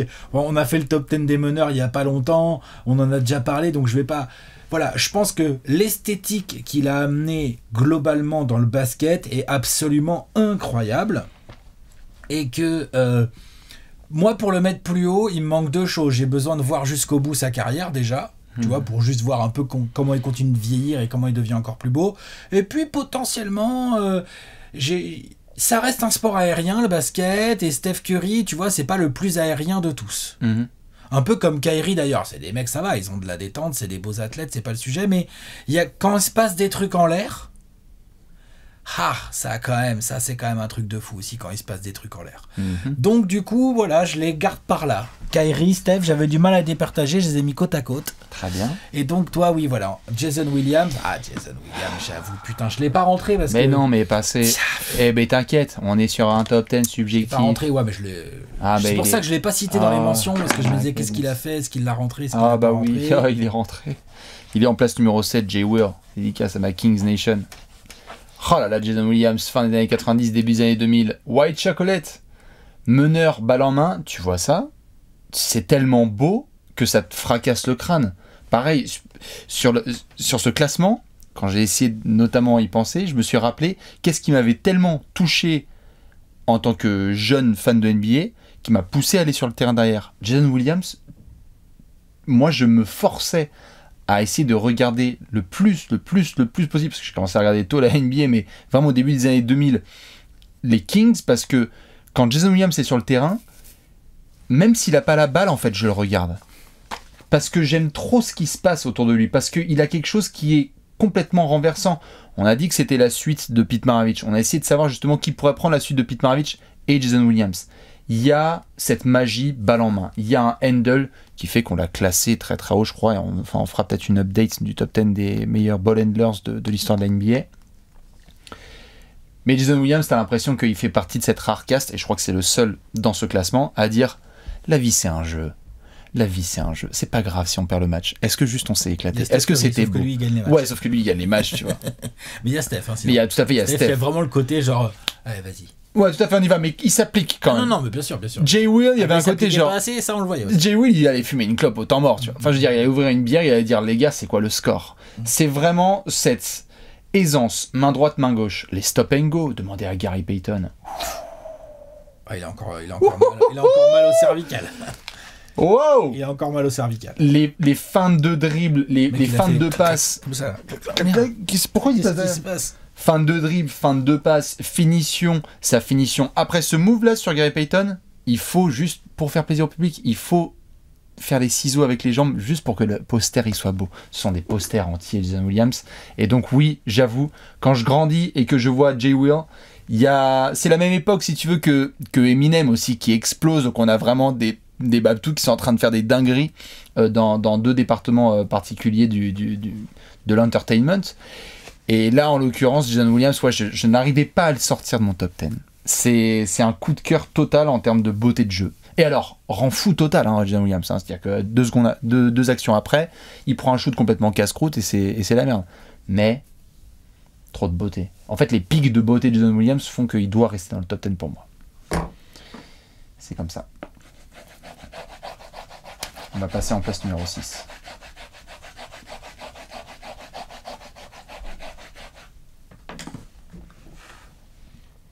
Il va y avoir un blasphème, tu vas pas kiffer. Non mais parce qu'il y en a un vraiment que je me rends compte là que je l'ai pas mis, mais j'ai mon explication. Tu connais ce genre de truc ou pas? Où tu t'en rends compte dans le truc et tu fais attends, prépare ton argumentaire parce que tu vas en prendre plein la gueule dans les commentaires. T'as mis Mélo aussi, donc on a vraiment beaucoup de différences. Ouais, on a vraiment beaucoup de différences. J'ai mis Monsieur Carmelo Anthony, Alex, tu as mis McGrady. T-Mac to the rag. En 6. T'en as bien parlé tout à l'heure. T'as parlé du côté handle, de son shoot et tout. Moi, je pense que c'est dans les airs que T-Mac, tu vois, il se passait un truc à chaque fois qu'il attaquait. Lui aussi, il était quand même sacrément efficace. En tout cas, dans ses années prime. Après, il y a eu beaucoup de blessures qui l'ont arrêté, qui l'ont empêché de devenir ce qu'il aurait certainement pu devenir. Mm-hmm. C'est-à-dire un top 10 meilleur arrière de tous les temps. Mais malheureusement, tu vois, genre, pour moi, esthétiquement et techniquement parlant, c'est un top 10 meilleur arrière de tous les temps. Mais alors, séquence. Finger roll. Séquence. Finger arrière ou ailier, vous le mettez comme vous voulez. Finger roll dans le nose. Finger roll comme ça, le finger roll. Le finger roll. Non, mais franchement, il était assez incroyable, faut le reconnaître. Après, il a été ou surcoté ou sous-coté et tout. Il y a un truc sur lequel je pense qu'on peut tous s'arrêter, c'est le fait que c'était beau. Ouais. Voilà. C'était beau. Non, je crois qu'il faisait une punchline, allez, c'est pour ça. Non, il était surtout feignant. Ah, bah, Certainement ça- feignant. C'est ce qui fait qu'il est 6. Hein. Certainement feignant. Et c'est ce qui fait que, voilà, qu'il est certainement pas à la place où il devrait être dans plein de classements. Mais je trouve qu'au moins, j'ai failli le rentrer dans le top 5, moi. Moi, il est jamais rentré, mais Bon, il est- après, il y a des garçons au-dessus, là, ça là. commence vraiment à être compliqué. Mais, waouh! Ouais. Non, T-Mac, c'est trop. T-Mac, j'ai envie. Tu vois, là, T-Mac, j'ai envie de me lever, d'aller checker sur YouTube des Ah, je peux, sans vidéos de problème. T-Mac, là, direct. Des highlights, il n'y a pas de souci. Genre, les meilleures actions de la saison 2002-2003 de T-Mac. pas Ouais, de souci. avec du vieux rap chelou. Pas de tu vois, souci, genre, ouais. Allez-y, mettez du vieux rap chelou. Le vieux rap chelou, c'est IAM ou, Non, ou arrête, NTM, ou what des choses comme the ça. Non Du vieux rap carré, tu vois, du début des années 2000, quoi. Oui. Genre, on savait pas quoi faire. Genre Dr. Dre, ou des choses comme ça. Là. Bah, c'est le début des années 2000. Oui, mais c'est du blasphème. Donc toi, t'as Carmelo Anthony. Moi, je l'ai pas. Ouais. Mais magnifique, magnifique, magnifique. J'adore. Eh, Mélo, je l'ai pas, mais magnifique, Non, non, mais magnifique. Genre, je me doutais que t'allais le mettre, donc je l'ai pas mis dans mes mentions qui grattaient de très très près. Mais Mélo, vous savez, on l'a taclé plein de fois. Plein de fois. On continue à le tacler parce que la défense, etc. Mais Mélo, Mélo visuellement, Mélo en attaque, Mélo surtout balle en son main. shoot. Le shoot de Mélo. Mélo, aujourd'hui, il est ouvert. Mélo, il shoot, c'est un des shoots les plus beaux de l'histoire de ce sport. Il peut s'asseoir à une table avec Ray, Steph, Larry, d'autres garçons dont je parlais un petit peu en intro, et dire, ouais, moi, en fait, les 2 pieds derrière l'arc, ou même à mi-distance, c'est trop beau. Dos panier, dos L'élévation, tout le jeu, en fait, offensif de Mélo dans son prime a été incroyable. Moi, je me souviens que ce soit à Denver ou à New York, il y a eu des séquences. Et même, je vais te dire, il y a très très peu de joueurs qui m'ont autant accroché sur des trucs stupides, genre Mélo workout d'été. Ou Mélo au lancer franc. Ou Mélo au lancer. Ou Mélo Mélo au Oudi lancer franc, honnêtement, Ouais. c'est joli. Ou Oudi Mélo. Enfin, tu sais, genre une ficelle, un splash de Mélo, ça n'a pas le même. Non, ça a il pas le shoot, même. il est incroyable de coordination. Ah, putain, de qu'est-ce que c'est smoothitude beau. et tout. Ouais. Mais c'est surtout dans le shoot. C'est dans le shoot, C'est tout pour à ça fait. que je n'ai pas pu le rentrer. Mais Moi, voilà. je trouve que on a un petit peu trop zappé ce qui s'est passé au début de sa carrière parce que on a vu sur sa fin de carrière là que c'est jab step, feinte, shoot et c'est magnifique. C'était pas la moitié d'un athlète au début. ça, Mais on au est début, c'était pas la moitié d'un athlète, c'était pas la moitié d'un handler, c'est-à-dire vraiment j'ai la balle, des moves. Il y avait un côté un peu big guard quoi avec Mélo, c'est-à-dire qu'il avait la balle, il allait prendre soit un écran de Kean Martin, soit un écran de Néné et dire bah je vais essayer de faire mon business. Finition main droite, main gauche, quand tu vas demander à des basketteurs qui a été un des emblèmes de beauté sur la décennie 2005-2015, Mélo monte très très vite en fait dans les discussions parce qu'il y a Non, c'était beau. quelque chose de tellement attractif et même là en fin de carrière, Il shoot encore bien, hein. tu le vois chez les Lakers et tu vois une passe pour lui quand il est ouvert et vraiment hein, ouais, en effet, on a toi tes Suns, moi je suis les Spurs, parfois t'es là genre putain les Lakers, Mélo, je le vois shooter, j'ai envie de faire comme ça là, comme tout le monde, c'est trop beau à voir jouer Mélo. Et heureusement qu'on prend pas la défense en considération trop dans ce top 10. Ah bah beau avoir joué, on pourrait, hein, mais là On pourrait. moi je suis parti sur un délire, j'avoue, je suis parti C'est sur offensif. un délire beau avec la balle. Bien quoi. sûr, c'est offensif, c'est normal, parce que la défense c'est pas en soi pour certains très très beau, pour la plupart. Mais ouais, il est rentré, il arrivait pas à sortir de mon top 8 Mélo. D'accord. Trop beau. Et bah je sais pas, ouais vas-y, une top 10 des meilleurs scores de tous les temps avec une gestuelle pareille. Qu'est-ce qu'il en a mis des buckets. Oh mon salaud. On va rentrer dans le top 5 ?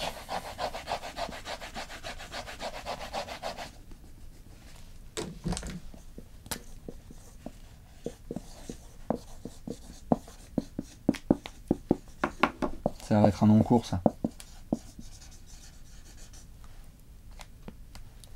Nikola Jokic. Hakeem, The Dream. Trop tôt. Quoi trop tôt? Il est pas dans mes 10. Bah, en fait, je me suis dit ça au début Pour toute la carrière. de la réflexion. Ouais. Mais Non mais il est 11ème. et puis surtout, enfin, c'est trop beau. Genre, en ce moment, actuellement, depuis 2-3 saisons, grosso modo, on est dans la saison 21-22. Ouais, c'est ça, depuis 2-3 saisons, mais c'est le joueur qui me fait le plus kiffer de la ligue dans le top 5, quoi, tu vois, genre avec Curry évidemment, avec KD que j'ai cité, avec d'autres gars quand ça commence à prendre feu, je sais pas, quand tu tombes sur un petit Bradley Beal un peu chaud là, ou tout à l'heure j'ai cité McCollum, ou il y a des beaux joueurs en NBA, hein, même Tatum, ou tu vois, il y en a plein. Voilà, moi j'aime bien Booker, enfin bref, voilà. Mais Niko Jokic, c'est quel genre de délire là, 125 kilos, 2m12, il attrape les rebonds à une main, il fait comme ça, en fait la passe c'est un touchdown, il voit tout dans son dos. Son shoot, son handle tout bizarre là, d'éléphant dans un magasin de porcelaine, mais tout d'un coup il y a un mec qui se jette sur lui, il va dribbler dans son dos. En fait il a une sorte d'esthétique qui n'appartient qu'à lui, qui moi me parle. C'est-à-dire que en fait, je trouve que c'est tellement dingue et tellement atypique que ça en devient beau. C'est-à-dire que Niko Jokic, c'est un putain de génie. Et du coup, son génie, moi, je le trouve beau. Bien sûr. Et ses passes, je les trouve folles. Ces espèces de trucs volleyés, un peu toujours dans le bon timing et tout, que ce soit des rebonds. Ses lectures sont belles. Elles sont pas incroyables, elles sont belles. Sa technique est phénoménale. Il sait tout faire. Et donc du coup, en fait, j'étais là, mais non, en fait, Niko Jokic, moi, il va rentrer dans mon top 5 des joueurs beaux à voir jouer. Ouais. J'ai un mec actuel dans mon top 5 des joueurs beaux à voir jouer et c'est Niko Jokic. Moi, j'avoue qu'il me manque. Non, il est incroyable à avoir joué. Moi, je trouve que c'est un peu tôt. Envie de regarder les Nuggets. Bien sûr. Moi, je trouve que c'est un peu tôt, donc j'en demande encore un peu plus à voir de la part de Nico. D'accord, sinon j'aurais peut-être mis carrément plus haut, tu vois. Bien sûr. Et je dois avouer qu'il y a aussi dans la beauté, comment dire. C'est pour ça que je rigole. Qu'est-ce qu'il y a ? C'est que Nico, en fait, tu trouves pas assez athlétique ? Il y a une apparence et un côté un peu d'un donnant, pas lourd, tu vois. Justement, ça rend le truc incroyable. Ça rend ses prises de décision balle en main incroyables, mais quand je le regarde sur un terrain, je suis pas là genre qu'est-ce qu'il est. Moi si en fait. Non mais bien sûr. Moi je suis vraiment scotché par Niko Jokic. Je le trouve incroyablement beau à voir jouer, quoi. Je trouve ça fou, quoi. Il aurait un petit peu plus de douceur athlétique qui rentrerait dans mon... J'ai toujours adoré ce genre de joueur aussi. Les techniciens de l'Est de l'Europe, là, je les trouve complètement... Non, mais c'est trop beau, par contre. C'est incroyablement beau pour un mec aussi grand, gros et si peu athlétique. Je le laisserai continuer sur sa carrière tant que Markieff Morris, il va pas le faire chier. Hakeem the Dream. Il est dans le top 5 et... Oui, d'accord. Okay. J'ai eu peur. Hakeem. Wow. Monsieur Hakeem the Dream, et pourtant, et là tu vois, spoiler, en effet, là on va rentrer dans un top 5 où en fait il n'y a pas beaucoup de garçons que j'ai pu trop voir jouer. Enfin, il y en a, la plupart c'est des garçons que j'ai pu voir jouer en direct et dont j'ai pu bouffer les matchs. Hakeem ne rentre pas trop dans cette... Soit en direct, soit t'as bouffé. Soit j'ai bouffé. Hakeem, je me suis bouffé du match, bien évidemment, à droite à gauche quand je pouvais, hein, des bons gros torrents, je vous conseille pas de le faire, mais bref. C'est très bizarre à définir. Et là, j'ai l'impression que vraiment on rentre dans le top 5 parce que plus on monte dans ce classement, plus c'est difficile de trouver les mots. Hakeem Olajuwon, c'est la beauté au poste. Regardez au Joel Embiid aujourd'hui. Quand on regardait Hakeem Olajuwon, c'était une ballerine. Balle au poste, qui va enrhumer son défenseur, qui va le rendre ridicule, mais sans y mettre une touche d'insulte ou de violence. C'est te mettre à l'amende, mais avec beauté et douceur. C'est David Robinson. C'est ce qu'a pris David Robinson en finale de conférence et trop de gens. Bien sûr, c'est sûr que David Robinson. Il y en a plein qui ont pris. Mais donc c'est aussi c'est toute la panoplie au poste. C'est la beauté du hook main droite. C'est la beauté de ses putbacks. C'est la beauté aussi de ses sprints. C'est la beauté aussi de ses chase down. Parce qu'on parlait pas trop de défense, mais c'est aussi un joueur qui était beau à avoir joué en défense. La protection d'arceau de Hakeem, à elle seule, elle peut le faire entrer justement dans ce top 10. J'ai pas eu la chance de pouvoir vivre son prime à titre personnel, mais je sais que très tôt, quand je me suis mis au basket, je crois qu'on avait fait, c'était un des premiers débats sur cette chaîne, on était là genre Hakeem ou Shaq, et je continuais d'avoir Hakeem devant Shaq parce que ça restait... Mais c'était pas que la beauté là qu'on Mais c'était pas que la beauté, ouais. Mais ça a été un des premiers joueurs, comme Pippen d'ailleurs, qui aurait pu... Enfin moi, je sais pas si je te spoil pas. Non. Ok. Pippen a failli, ça fait partie de ces premiers joueurs que j'ai regardé, je me suis dit genre... putain, c'est trop beau. Donc Hakim, je te laisserai en parler en détail, mais je dois avouer que je ne pouvais pas le sortir du top 5 parce que Hakim balle au poste, c'est un ballet. Il y a peu de joueurs qui se sont autant rapprochés de la danse classique. Ah non, mais c'est fou, Hakim. Que Hakim Olajuwon. Surtout avec des dimensions aussi dingues. Ouais, c'est difficile à décrire. Et donc beaucoup de joueurs sont allés le voir et le consulter par la suite pour essayer de devenir meilleur au poste et quelque part plus beau aussi. Quand on a vu d'autres évoluer, comme LeBron, Kobe ou d'autres qui sont devenus très très bons, parce qu'il fallait avoir la fluidité de Hakim, quoi. Top 5. Okay. Mais un petit quatrième. Un petit 4.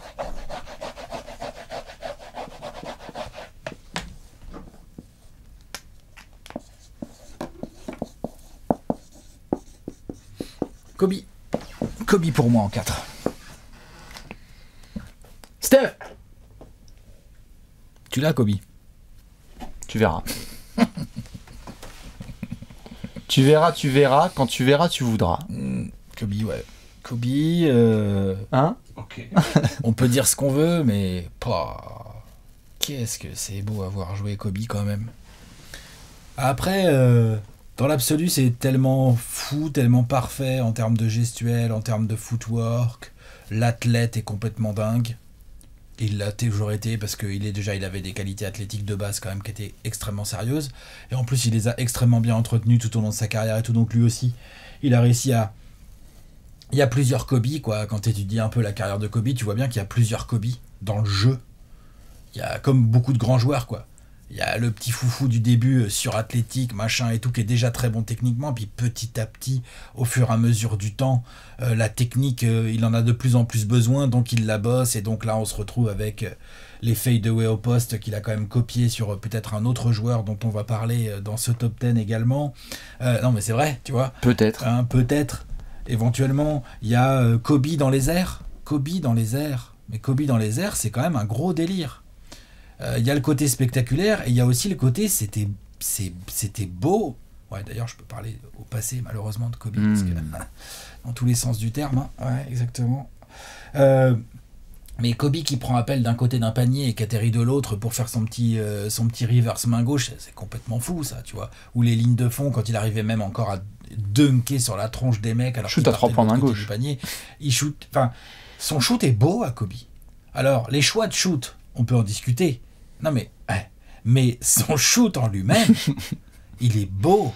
Comment il pose ses appuis, comment il était capable de shooter en déséquilibre de n'importe où, n'importe comment, il y arrivait toujours à replacer un peu les épaules et tout. Donc, ouais, non, moi vraiment, clairement, Kobe Bryant, c'est clairement un des joueurs qui, devant mon écran, m'a fait le plus, m'a fait le plus baver, quoi, m'a fait le plus halluciner. C'est très souvent, devant du Kobe, j'étais alors, waouh, quand même. Putain, quel dommage qu'il joue pas pour Phoenix. Pour les Spurs. Voilà, pour les Spurs. Toutes ces franchises qu'il a adorées. Mais, ouais, non. C'est beau, quoi. Marbe. C'est beau. Ouais. En plus, c'est... Enfin, tu parlais de Jokic et tout. Bon, bah là, Kobe, c'est l'anti tout ça, quoi. C'est une gazelle, c'est félin, il a un handle absolument magnifique, très sous-estimé d'ailleurs dans sa carrière d'une manière générale. Il a beaucoup de choses comme ça qui sont juste smooth, quoi. La balle, quoi. C'est une vraie extension de son bras, quoi. Donc voilà, 4e, moi, Kobe. Steph. Ouais, bah, j'en ai parlé tout à l'heure. Ouais, tu le mets quand même nettement plus haut que moi, mais... Et c'est beau, hein, Steph. Je ne sais même pas si j'ai besoin de rajouter grand chose sur ce que tu as dit. Je peux pas le monter plus haut. Peut-être que certains le mettent très très haut, tout en haut, Steph. Je peux pas le monter parce que il y a une beauté de geek dans le jeu de Curry à voir. C'est-à-dire qu'il y a différentes manières de voir le jeu de Curry. Il y a le jeu de Curry où, comme tu l'as dit, il y a du sans ballon. Donc tu dis waouh, c'est beau, mais une fois que tu descends un petit peu de ton siège de fan de basket, tu dis oui, bon, c'est pas non plus parce qu'il a pris 2 écrans que c'est fantastique, tu vois. Mais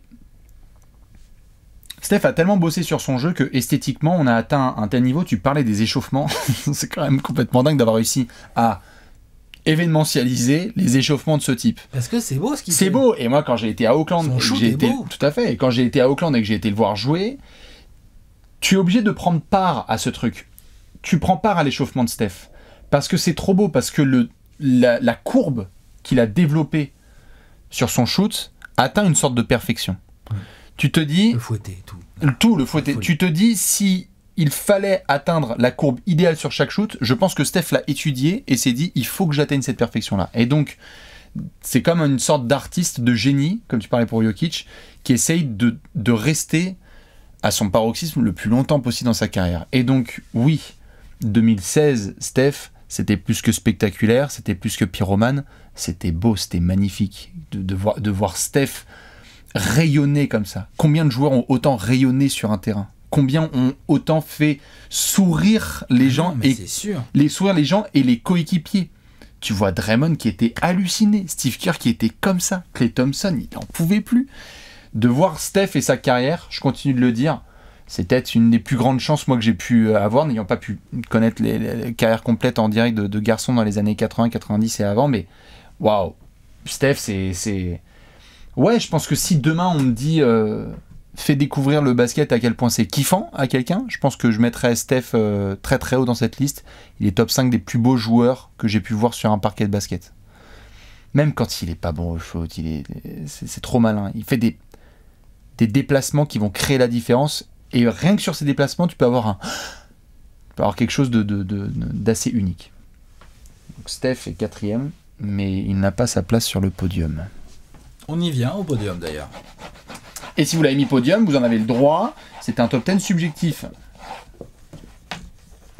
Où est-ce qu'il est mon stylo? Il est là.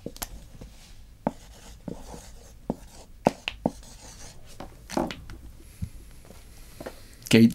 Michael Jordan. Je sais pas si tu connais. Si. KD.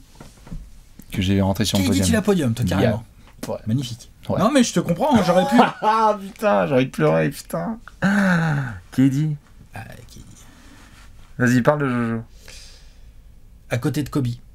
Kobe en 4, Jordan en 3.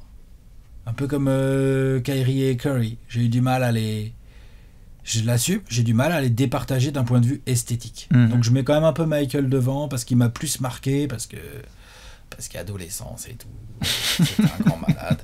C'est pas les premières tout à fait premières images moi que je vois, parce qu'à l'époque on bouffait aussi pas mal encore du Lakers et du Pistons et même du Suns et du Blazers, mais il y avait du Jordan et tout. Mais oui, non, le Jordan du premier three-peat, le Jordan de la fin des années 80 et du début des années 90, le Jordan plus vieux après post-première retraite est magnifique également, un peu comme le discours que j'ai tenu sur Kobe est complètement valable sur Jordan, c'est-à-dire qu'il a su beaucoup se réinventer, moins s'appuyer sur son physique hors norme, travailler le fameux fadeaway au poste bas que Kobe et d'autres joueurs là lui ont complètement repris avec le shimmy shake et je me retourne, ça dépend du pied d'appui, enfin c'est un geste assez difficile à réaliser, donc déjà c'est difficile à réaliser techniquement, mais en plus bon Michael, comme tout ce qu'il faisait sur un terrain de basket, il le faisait de manière assez qualitative au niveau de l'œil, quoi, on va le dire. Tu crois? Dans les airs, dans les airs, c'est le plus impressionnant de tous, hein, dans les airs, hein, je pense qu'on peut le dire. Hein, je pense que je vois pas trop qui va être plus impressionnant que Michael Jordan dans les airs. Vince, Max. Même pas. Impressionnant peut-être. Beau, non. Non, no way. Personne ne peut. C'est Michel, le plus beau dans les airs. Après, j'ai un numéro 1 et un numéro 2 donc qui sont devant Michael Jordan. Hein. Si tu l'as mis en 3, c'est vrai que ça peut être ça. Ça là, jusque-là, je suis assez logique. Ouais. Pour des raisons que j'expliquerai, c'est pour moi, dans la beauté, il y a ce que tu dégages quand tu joues. C'est pour ça que Kobe et Michael, qui pourraient être de manière assez factuelle des joueurs absolument magnifiques, c'est-à-dire c'est des athlètes, 1m98, 90 kilos, le muscle ciselé, en l'air c'est magnifique, la gestuelle de shoot elle est belle, le footwork il est incroyable, les deux en fait, puisque voilà, après on peut discuter, il y en a qui disent que Kobe il a un peu dépassé le mètre techniquement en termes de shoot, mais que athlétiquement quand même Jordan c'était complètement intouchable dans les airs, même si Kobe dans les airs ça reste un truc de fou, tu vois, donc on peut toujours discuter là-dessus, mais ces deux-là pourraient être 1 et 2, tu vois, genre j'ai pas de problème avec ça, tu me fous 1 et 2, Bastien, voilà, derrière Kyrie, et puis on n'en parle plus. Ah bah non, mais comment t'as... Ah oui, d'accord, on va voir comment t'as fait, toi, d'ailleurs, je viens de réaliser. Je vois qui t'a oublié. Donc, moi, il me manque un petit truc, c'est dans ce que tu dégages quand t'es beau et qu'on te regarde jouer. Il y a qu'est-ce que tu dégages comment tu le fais? Je sais pas. C'est pas Pardon. facile à exprimer. C'est pas facile, hein, C'est putain. pas facile à exprimer. C'est dur.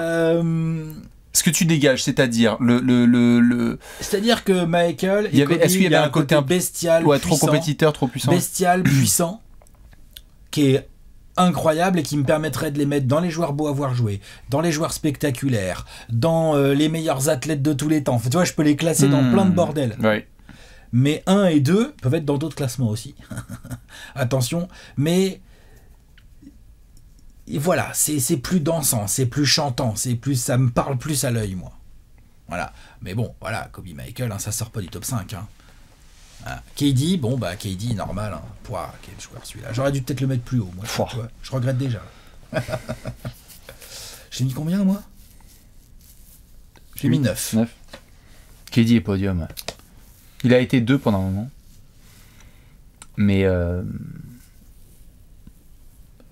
n'y a pas trop de mots pour décrire KD. Donc là, ça y est, officiellement, on est sur le podium parce que j'ai pas trop de mots pour décrire KD. Il y a quelque chose d'assez à la fois écœurant.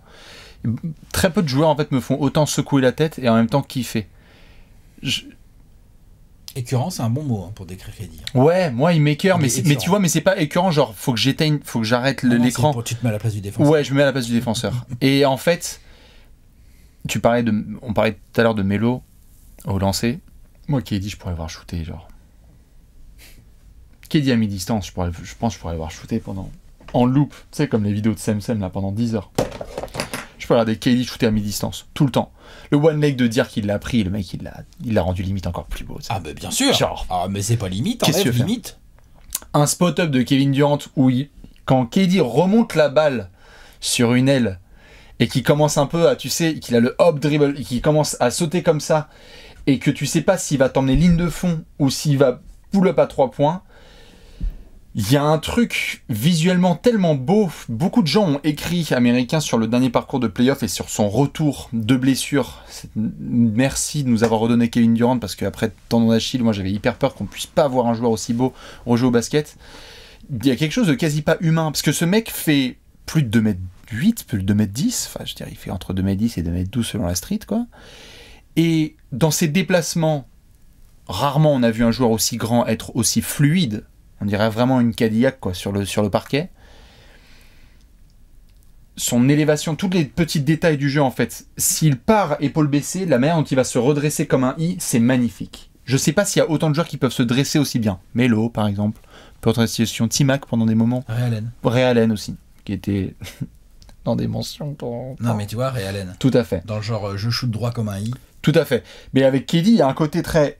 Je me baisse et soudainement je me redresse. Tu parlais des flotteurs tout à l'heure, le handle, la création. Jamais trop vite, jamais trop lent, mais je vais t'imposer ce que j'ai envie de t'imposer et tu vas rien pouvoir y faire. Et ça, c'est un petit peu comme un chef d'orchestre, en fait, qui nous donne juste des masterclass et des masterpieces et on ne peut que regarder et apprécier.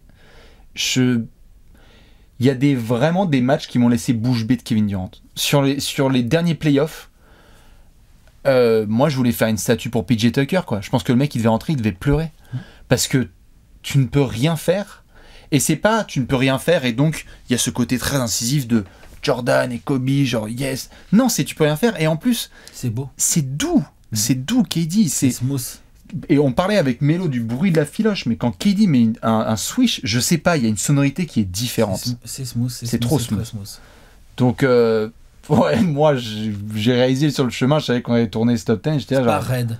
Non. Tu vois Michael Jordan par exemple. Ouais.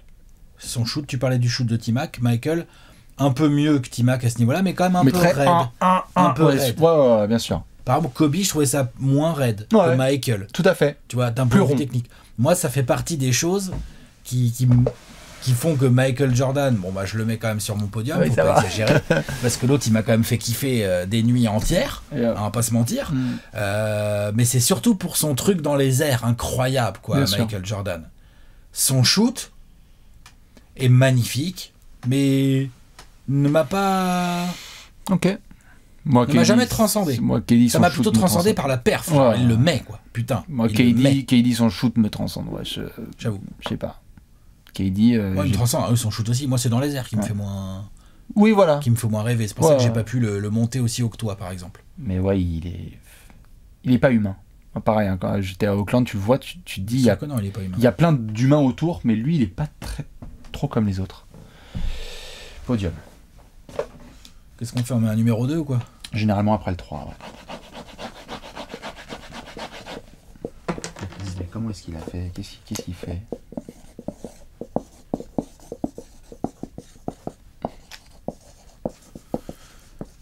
Hakim the Dream. Kerry. Ah bah on va avoir un numéro différent comme on dit. Ah oui, je te confirme. Ouais, bien sûr. Hakim. Ouais. Hakim est numéro 2. Ouais, numéro 2, ouais. Devant Kobe, devant Jordan. Damn. Devant KD. Plus beau à jouer. Ouais. Ok. Ouais, moi, ouais, je préfère. Moi, Hakim Olajuwon, franchement, j'aurais pu le mettre 1. J'aurais pu.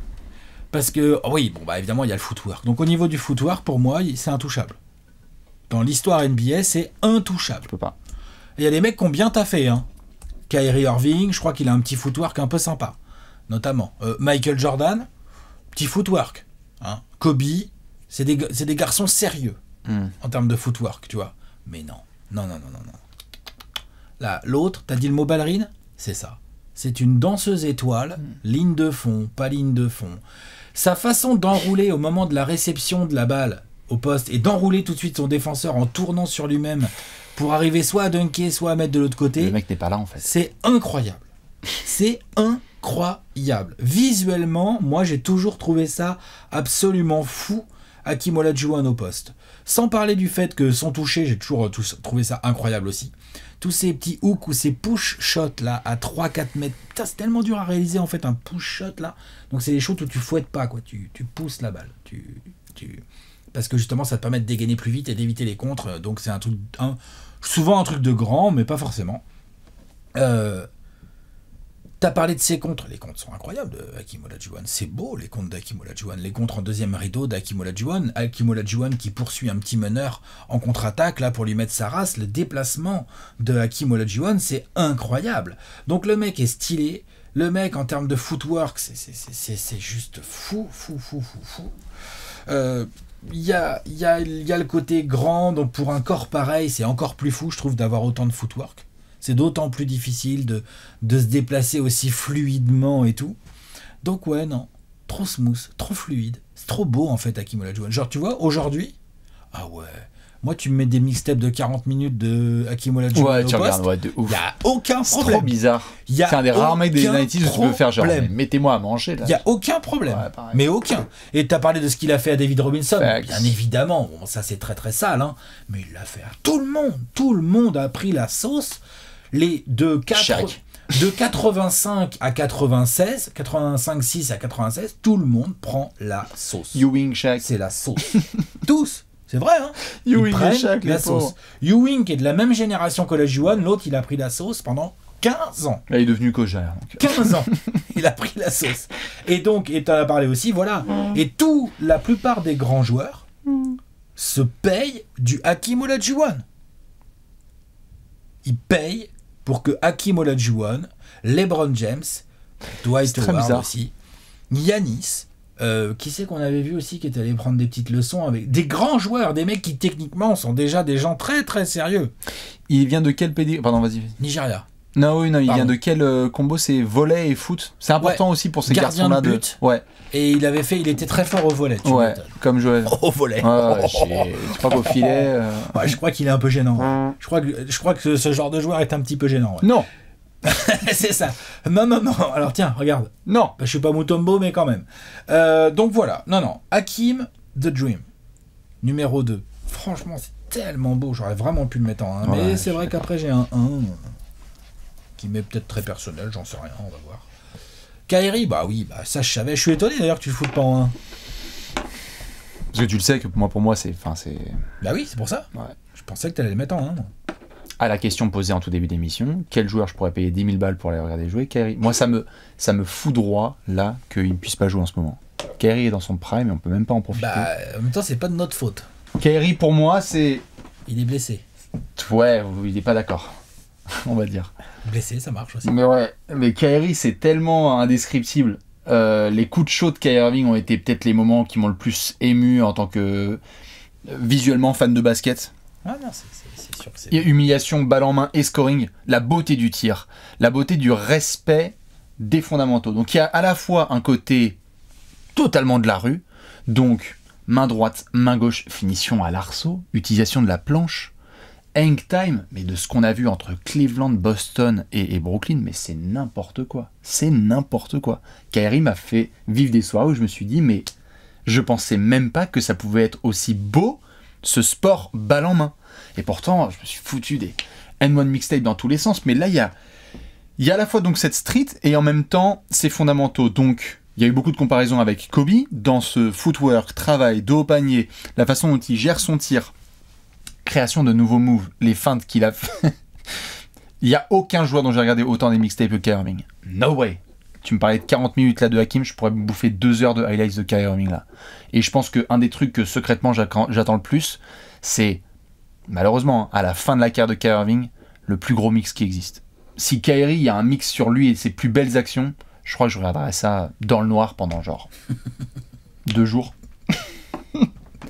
C'est je comprends pas tes surmessageries. C'est trop beau. Je réponds app. Il est trop beau à voir jouer. C'est Uncle Drew. Et en plus, c'est le plus petit de tous ces garçons là qu'on mentionne. Il y a eu du Steph aussi qui a été mentionné, mais il est très petit. Et il y a avec Kyrie le visuellement quoi. Enfin, ce que je veux dire par visuellement, c'est Kyrie, c'est aussi Uncle Drew et en même temps il est petit, souriant, avec parfois une afro et parfois juste un bandeau. Le short il flotte, il y a un truc magique autour de Kyrie Irving, putain. Et ouais, il a jamais été 1, mais il aurait pu. Il a jamais été 1. Non, il a été 2 et 3. Et puis après j'ai dit non, je préfère regarder Kyrie Irving jouer au basketball que Kevin Durant visuellement. Visuellement, il y en a aucun qui le rattrape. Sauf le numéro 1. Tiens, allez.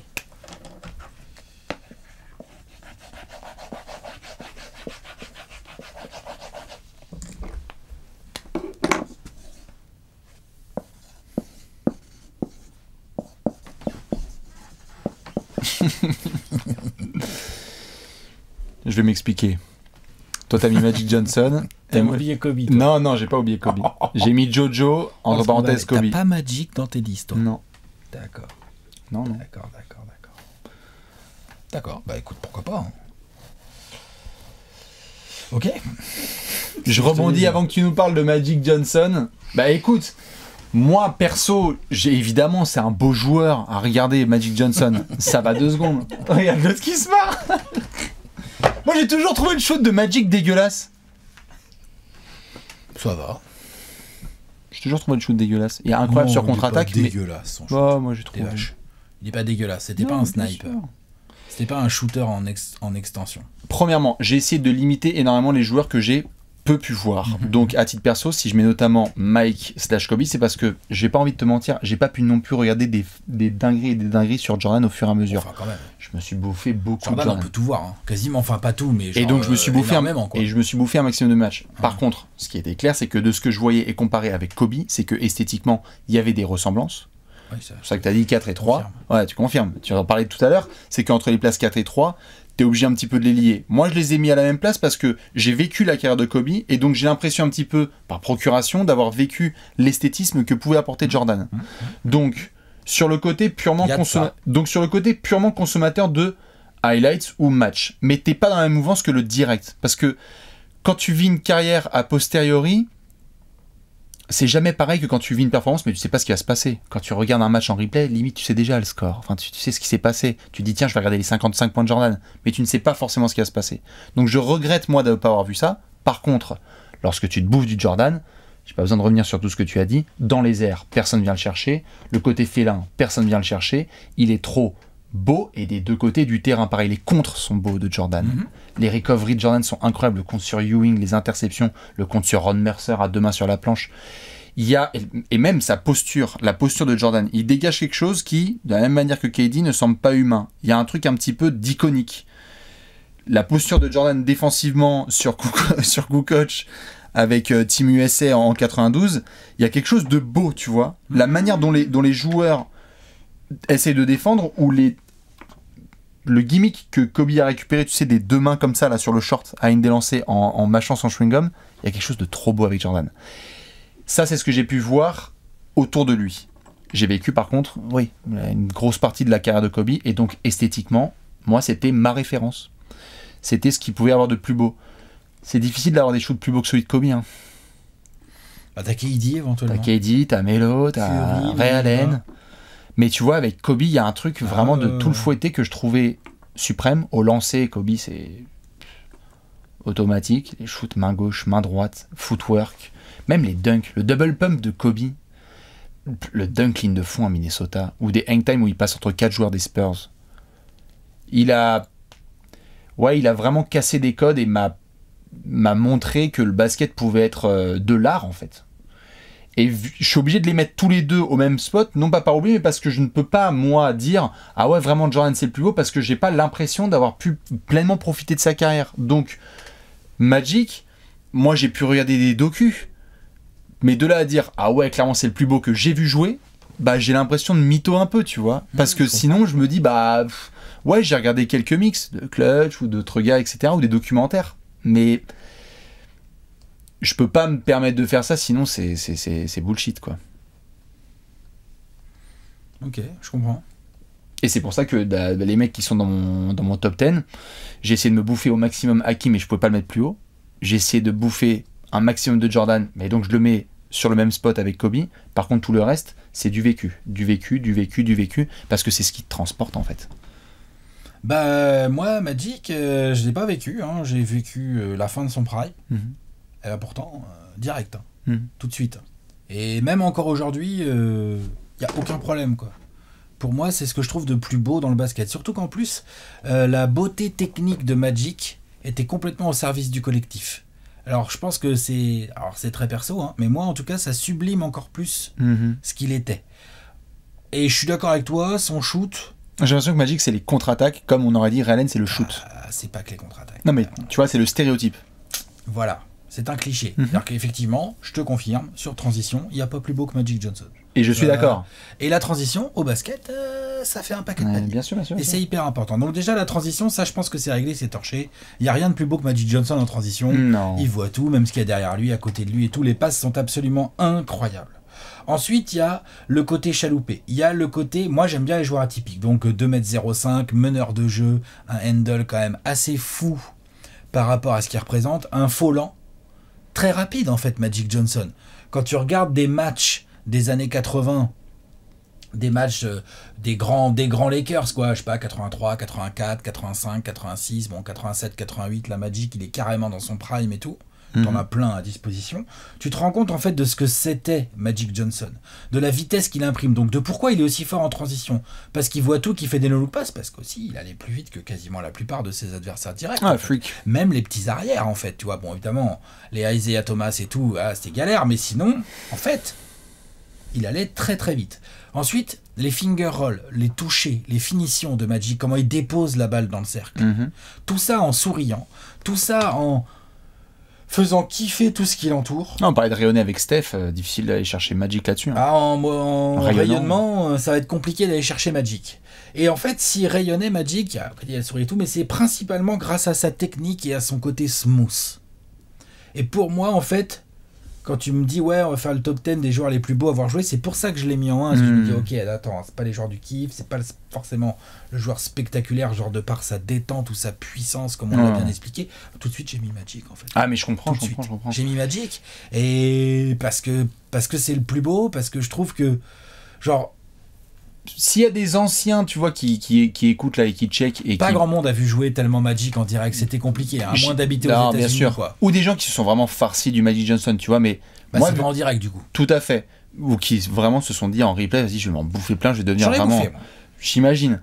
Mais je t'avoue que, vu que c'est les joueurs beaux à voir jouer, je sais pas, je me suis tout de suite mis dans mon siège de gamin qui a regardé du basket. Je comprends. Par contre, par rapport à ta question de qui c'est prêt à mettre $10 000 pour le voir jouer en direct, oh putain, moi je vais au Forum d'Inglewood en 80, ça c'est sûr et certain. Direct, sans hésiter une seule seconde. Sans hésiter une seule seconde, je me télétransporte, je me fais les années 80. À côté de Jack Nicholson, là on est bien. Ah, direct, alors, sans hésiter. C'est très clair. Et à chaque fois que Magic il joue pas, je suis saoulé. C'était trop beau. trop. Ouais. Trop esthétique. Non, Trop bah, de toute façon, révolutionnaire c'est et ce qu'il a. surtout C'est révolutionnaire. inimitable. C'est Qui révolutionnaire. imite Magic Ouais, en non, fait. non, bah, tu peux pas. Bon, oui, Jason Ils ont eu Kidd, du- il a un peu de ouais, Magic non. en lui. Boris Diaw. Ils ont eu du LeBron pendant. LeBron, il a du Magic en lui, puis quand il est même. tellement plus athlétique aussi qu'il joue pas pareil forcément, mais dans ses passes. Non, bien Puis sûr. dans le taille-poids, je suis meneur, mais je suis un ailier en fait, tout ça. Mais non, Non, personne Magic, n'imite c'est Magic. Ouais, il y a un truc. Il y a des gens qui essaient d'imiter Hakim. Il y a un truc de la street aussi, parce que quelque part, quand tu vois esthétiquement le jaune-violet, c'est pour ça aussi que moi, il y a un truc très lié à Kobe 1, parce que le maillot des Lakers, c'est tellement beau en soi quand tu regardes le maillot jaune-violet, chaussette montée de Magic, il y a un truc très très iconique visuellement. Moi, c'était pareil avec Kobe, c'est que Kobe, sleeve blanche, avec le maillot jaune qui flotte et juste un bas de protection tibia violet, avec ses Kobe au pied, il y avait un truc très genre. Non, Voilà, mais le basket, il est tout beau à comme fait. ça. Mais tout à fait. Mais c'est pour ça que je te dis, voilà, par rapport à ta question, qui je payerais le plus cher et je serais le plus content de payer C'est pour ça. pouvoir jouer. Oh, bah là, mais c'est même, il y a même pas Il n'y a d'hésitation. même pas d'hésitation. Il y a même pas de discussion en fait. Moi, je serais revenu c'est en arrière, torché direct. je serais revenu en arrière, j'aurais regardé Jordan. Juste pour la beauté. Hein. J'aurais aimé. Bah, l'avantage c'est que tu te fais Magic, tu te fais un peu de Jordan. Mais oui, non. Tu te fais des Mais sauces. je déconne. Ouais. Mais bien sûr, j'aimerais aussi voir Jordan et j'ai mis Hakim et tout. Bien sûr, mais quand même. Putain, Magic quoi. Oh. Toi Ah, Léon, moi, lui, c'est, Magic et Jordan, j'ai ouais, commencé. Anthony Ouais. Mason, Ouais. Lennox Léon. Anthony T'as Mason. commencé, ouais. Ah, moi, Charles Oakley. Non, ouais, t'as commencé avec du Magic et Jordan aussi, ouais. Jordan dans les. Mais c'est intéressant, on le disait. C'est pas pour rien que c'est C'est devenu des générationnel. icônes internationales. Mais bien l'équipe, sûr. hein. Mais c'est marrant, on le mentionnait. aussi parce que c'est beau, hein. Bien sûr. Mais c'est marrant, on en parlait en intro, c'est hyper générationnel. C'est-à-dire que aussi, quand tu grandis à ce moment-là, t'es impacté différemment par ces mecs-là que moi je suis impacté. C'est-à-dire que moi j'ai été impacté par Magic de manière tellement tardive et à séquence que Je comprends. j'ai vécu le truc comme si c'était un espèce d'ovni. Mais le plein pouvoir et plein d'impact de Magic, je l'ai plus lu dans les livres que vraiment vécu en match, tu vois. Non, mais moi non plus, j'en ai pas vu beaucoup en direct. Hein. Je sais même des directs, je pense que c'était plutôt des retransmissions. À l'époque des directs. À la fin des années Direct. 80, ils commençaient à en mettre pas mal, Canal en fait. Et comme les Lakers c'était très fort, on bouffait du Lakers. Ah bah ça. En replay et tout. Mais moi j'étais trop petit. Je regardais pas les matchs la nuit. J'avais pas le droit. Alors que maintenant vous avez tous le droit. Donc voilà, non. Très bien. Magic, oh là là. Numéro 1 pour Alex. Et évidemment, la doublette, hein, Jordan et Kobe de ma génération. Pour moi, c'était le plus beau de ma génération à regarder sur un parquet. On va montrer le gros tableau. Allez. Le gros tableau made by Léonce avec donc le top 10 all-time. Des joueurs beaux à avoir joué. Dites-nous, vous, qui sont les 10 joueurs que vous trouvez tellement beaux à avoir joué de tous les temps. Est-ce qu'il y a du joueur actuel? Est-ce qu'il y a des joueurs anciens? Ou est-ce que vous classez les garçons qu'on a mis dans le top 3 et le top 5? Nous, comme d'habitude, évidemment, si je dis pas de conneries, on va se retrouver lundi prochain. Lundi prochain avec un nouveau top 10, un Exactement. nouveau menu, toujours le même partenaire Tout à et fait. des nouveaux joueurs. Exactement. Voilà. Donc balancez comme d'hab vos suggestions. Merci à Léonce à la prod. On vous souhaite une très belle semaine. On vous retrouve dans les commentaires et à la semaine prochaine pour un nouvel épisode du Top 10 All Time. Ciao, ciao. Ciao. I know you want